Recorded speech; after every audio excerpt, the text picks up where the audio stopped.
Hey there, this is Casey and I welcome you to physics ज्ञान मुकेश नायक channel. बच्चा लोग, पता है शक्ल थोड़ी अलग लग रही है, लेकिन भाई मेरी शक्ल को ना देखते हुए हम लोग बोर्ड की शक्ल को देखते हैं और पीछे लिखा है reproduction in lower and higher plants, और ये 5th पार्ट होगा और ये अंतिम पार्ट होगा इस पूरे चैप्टर का। तो भाई 6 मार्क्स पकड़ लो, जबरदस्त चैप्टर है। करते हैं शुरू बिना किसी देरी के, ठीक है। तो सबसे पहले यार इस चैप्टर में हमने पिछले बार देख लिया था कहां तक, मतलब सीड फॉर्मेशन देखा था। अब इस बार हम लोग देखने वाले बच्चा लोग, इस बार हम लोग देखने वाले हैं मोनोकॉट सीड का कुछ डायग्राम देखेंगे और लास्ट का बिट है। मतलब ये लेक्चर भाई बहुत छोटा हो सकता है, ठीक है, ज्यादा बड़ा लेक्चर नहीं होगा, इसलिए आपको टेंशन लेने की जरूरत नहीं है, ठीक है। ज्यादा बड़ा तो लेक्चर नहीं होगा मेरे बच्चों, ठीक है। तो अब देखो मोनोकॉट सीड कुछ ऐसा दिखता है। इसके अंदर एक प्रोटीन की लेयर होती है मेरे बच्चों, जिसको हम बोलते हैं एल्यूरोन लेयर। क्या बोलते हैं? एल्यूरोन लेयर बोलते हैं। और एक बात याद रखना, इसमें एक शील्ड शेप का क्या होता है? कॉटिलिडॉन होता है। इसी शील्ड शेप के कॉटिलिडॉन को हम बोलते हैं स्क्यूटेलम। क्या कहते हैं? स्क्यूटेलम कहते हैं। प्लस इसमें रेडिकल और प्लूमल भी होता है बच्चों। अब रेडिकल की कवरिंग को हम बोलते हैं कोलियोराइजा या फिर शिलोराइजा बोलो। फिर प्लूमल की कवरिंग को हम लोग कोलियोप्टाइल कह सकते हैं या फिर शिलोप्टाइल भी कह सकते हैं। जो प्रोनाउंसिएशन है इसका आराम से ले लो, दो बहुत अलग अलग प्रोनाउंसिएशन हो सकते हैं इसके, लेकिन आपको ये अच्छे से समझने की जरूरत है। तो ये एक मोनोकॉट सीड होता है, और याद रखना मोनोकॉट सीड का डेवलपमेंट सेम होता है डाइकॉट सीड के साथ। बस हमको यहाँ पे डाइकॉट में क्या ऐसे हार्ट शेप एम्ब्रियो मिलता है ना, यहाँ पे ऐसे ग्लोबुलर एम्ब्रियो रहेगा और सिंपल एक ही कोटिलिडॉन के साथ ऐसे एक क्या बोलेंगे हॉर्सशू शेप का एम्ब्रियो अपने को दिखेगा। तो ये बात आपको बहुत अच्छे से याद रखनी है। अगला बिट हमारा है, देखो सीड एंड फ्रूट डेवलपमेंट। तो सीड देखो, सीड क्या होता है बच्चों? सीड के पास क्या होता है? एम्ब्रियो होता है। सीड के अंदर क्या होता है? सीड के अंदर एम्ब्रियो होता है। सीड फॉर्मेशन देखा था, सीड के अंदर क्या था? पूरा का पूरा डेवलपिंग एम्ब्रियोज, ठीक है। सीड फॉर्मेशन बोलो या एम्ब्रियोजेनेसिस बोलो। तो अगर मैं बोलूं बच्चों ये ओव्यूल था ना हमारा, देखो ये ऐसे ओव्यूल है, ओके। ओव्यूल के अंदर क्या होता है? देखो यहाँ एंडोस्पर्म है और यहाँ हमारा एम्ब्रियो है। तो ये ओव्यूल आगे चल के क्या बन जाता है बच्चों? पूरा का पूरा एक सीड बन जाता है। अब ओव्यूल के जो इंटीग्यूमेंट्स थे, तो आउटर इंटीग्यूमेंट आगे चल के हार्ड कवरिंग में कन्वर्ट हो जाता है, जिसको हम बोलते हैं टेस्टा। आउटर इंटीग्यूमेंट किस में कन्वर्ट होता है?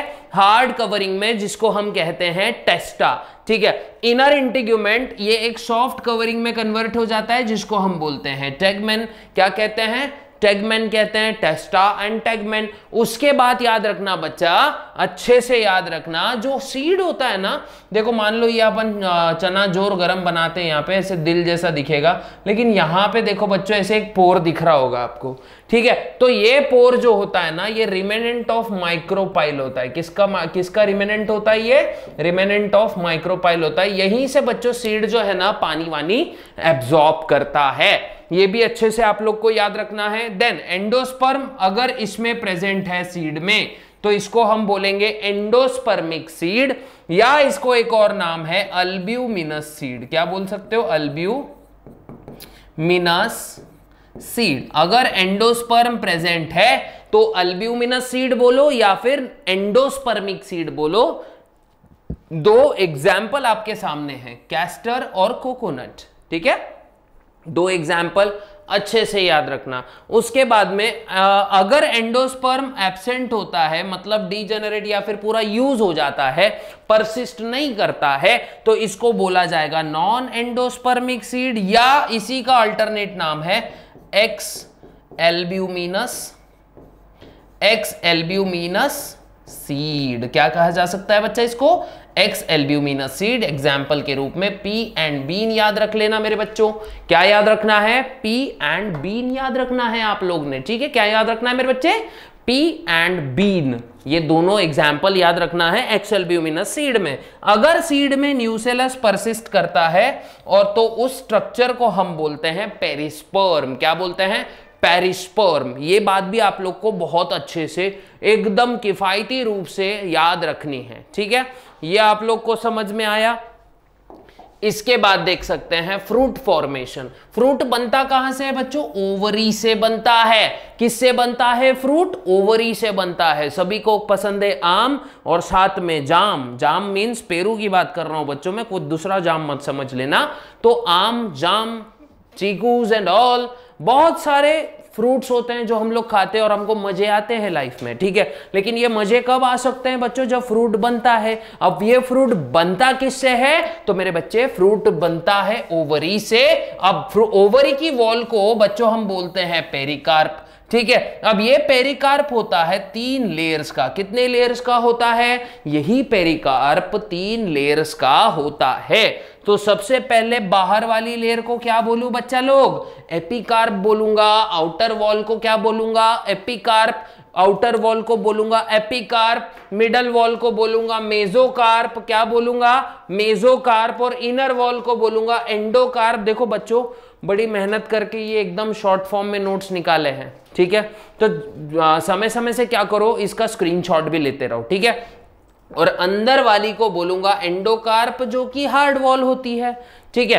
अब फ्रूट का काम क्या है बच्चों? सबसे पहले फ्रूट जो है ये क्या करता है? नरिशमेंट प्रोवाइड करता है सीड को हमारे, है ना। हमारे मीन्स पेड़ पौधे के, ठीक है। किसको नरिशमेंट प्रोवाइड करता है? हमारे पेड़ के सीड को। फिर उसके बाद में सीड को ये प्रोटेक्ट भी करता है। सेकंड, सीड का सिग्निफिकेंस क्या है बच्चों? सीड किस काम आता है? याद रखना, ये प्रोपोगेटिंग ऑर्गन होता है प्लांट का। क्या होता है?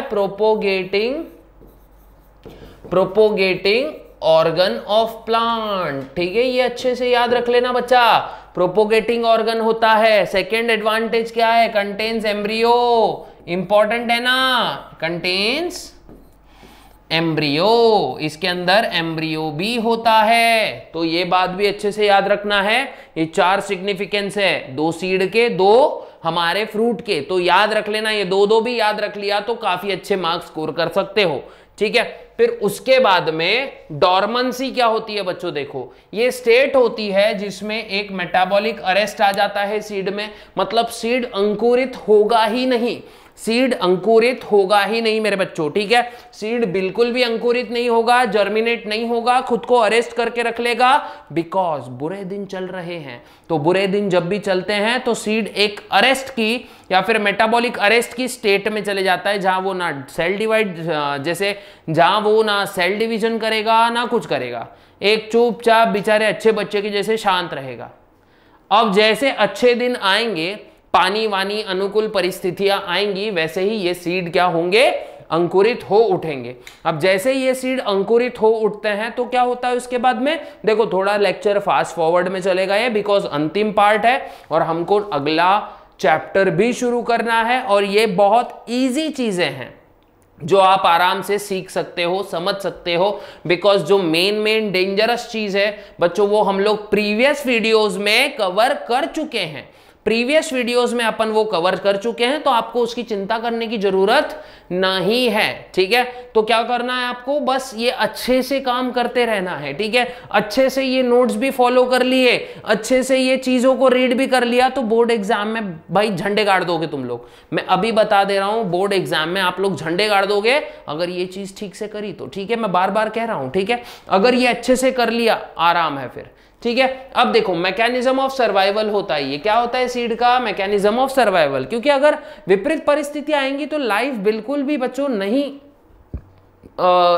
एग्जिस्ट नहीं कर सकती, ऐसा बोलेंगे, ठीक है। लाइफ बिल्कुल भी एग्जिस्ट नहीं कर सकती है अगर विपरीत परिस्थितियां हैं, ठीक है। लेकिन अगर सही में जिगरा है तो जब जैसे विपरीत परिस्थितियां आएंगी, हमको क्या करना पड़ता है? खुद को शांत करना पड़ता है। शांत करके एक प्रॉपर एनालिसिस मोड में चले जाना पड़ता है। अब मैं अपनी मतलब अपन इंसानों की बात करेंगे, जब भी हमारा बिजनेस वगैरह सही नहीं चलता है तो हम क्या करते हैं?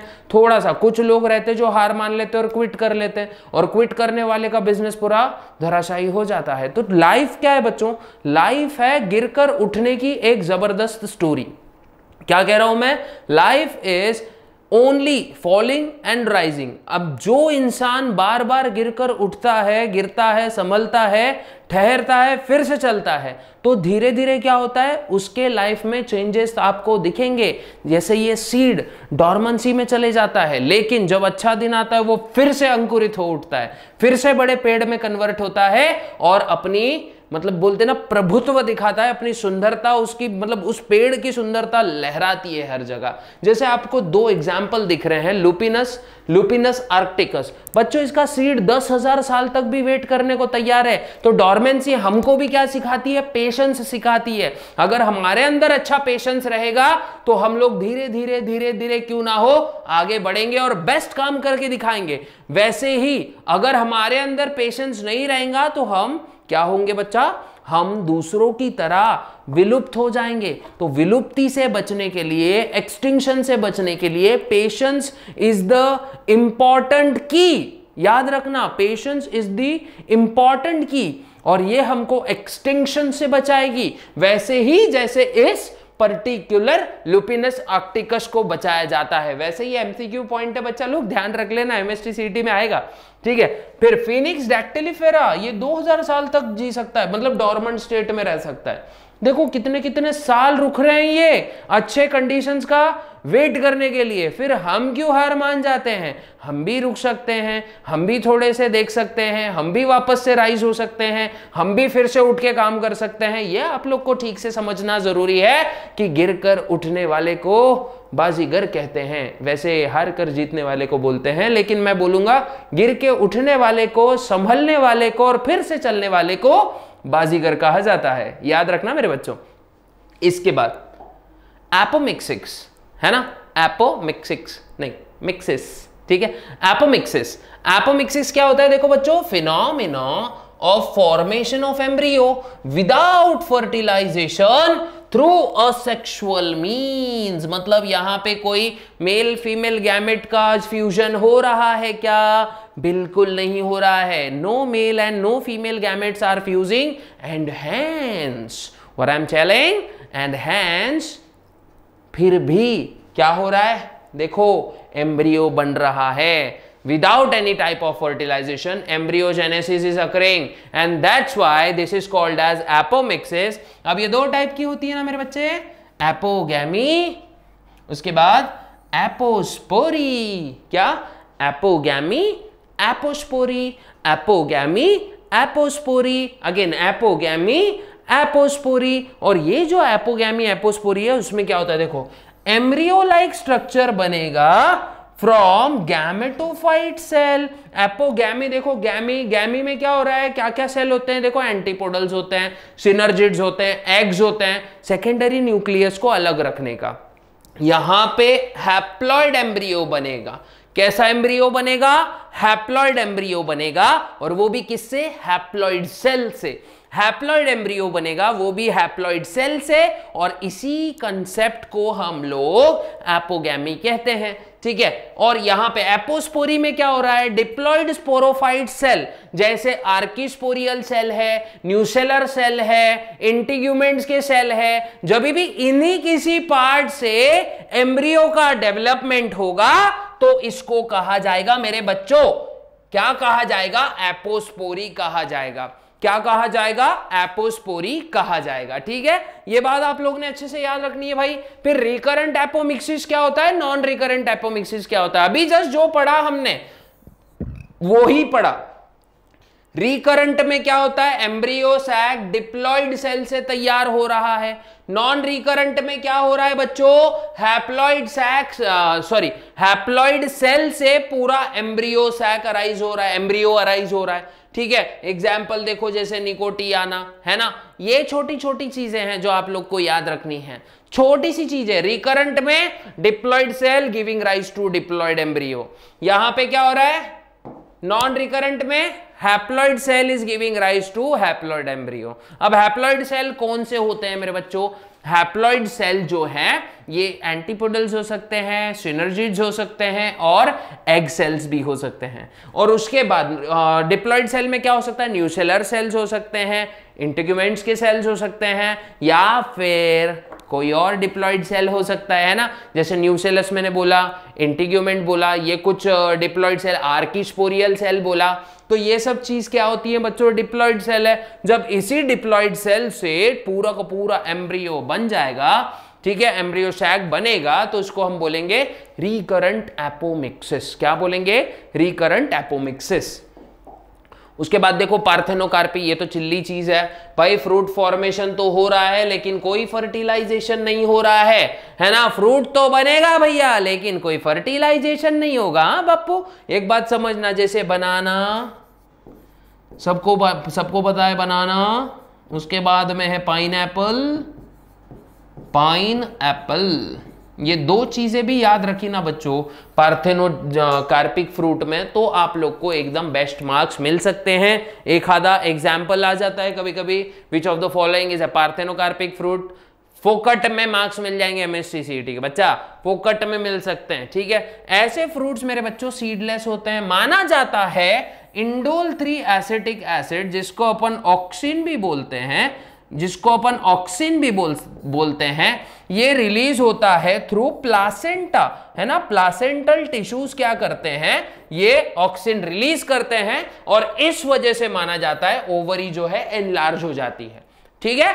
ये बात आप लोग को याद रखना है कि भाई ऐसा माना जाता है, ठीक है, कि IAA मतलब indole 3 acetic acid is responsible for parthenocarpy, ठीक है। ये बात अच्छे से रखना है याद। और इसके बाद में जो पॉलीएम्ब्रियोनी है, ये तो बहुत इजी है भाई, फॉर्मेशन ऑफ मल्टीपल एम्ब्रियो। क्या फॉर्मेशन, देखो फॉर्मेशन ऑफ मल्टीपल एम्ब्रियो है ना। इसके एग्जाम्पल याद रखना, ये किसने ढूंढा था सबसे पहले, लिवेनहोइक, ठीक है, लिवेन, इसका स्पेलिंग बहुत डेंजर है, होइक, ये गलत भी हो सकता है स्पेलिंग बच्चों, ठीक है, लेकिन फिर भी याद रखना, एंटोन वॉन लिवेनहोइक, क्या नाम था उनका, एंटोन वॉन लिवेनहोइक, ठीक है, क्या नाम था भाई, एंटोन वॉन लिवेनहोइक, ठीक है, सही स्पेलिंग लिखा, स्पेलिंग चेक कर रहा था एक्चुअली, स्पेलिंग मैंने सही लिखी क्या, ठीक है, लेकिन एकदम सही लिखी है भाई, एंटोन वॉन लिवेनहोइक, इन्होंने ढूंढ के निकाला सबसे पहले ये। और याद रखना इसके एग्जाम्पल आप लोग को याद रखना है सिट्रस फ्रूट्स। क्या याद रखना है, सिट्रस फ्रूट्स, जैसे ग्रेप्स भी देखा ना, बंच में आते हैं ना बच्चों। ये बंच में फ्रूट कब आ सकते हैं, जब मल्टीपल एम्ब्रियोज वहां पे एग्जिस्ट करते हैं, तभी बंच में फ्रूट्स आ सकते हैं। तो इसका मतलब पॉली एम्ब्रियोनी मतलब क्या होता है भाई, जब भी मल्टीपल एम्ब्रियोज बनेंगे तो उसी कॉन्सेप्ट को हम क्या कहेंगे, पॉली एम्ब्रियोनी। और अगर लेक्चर ये बहुत अच्छे से समझ में आ गया हो तो क्या करना है, जाके लाइक शेयर सब्सक्राइब कर देना है, हाँ अच्छे से कर देना है। और मिलते हैं हम लोग बच्चा लोग नेक्स्ट वीडियो में, तब तक के लिए गुड बाय, गुड लक, जय हिंद।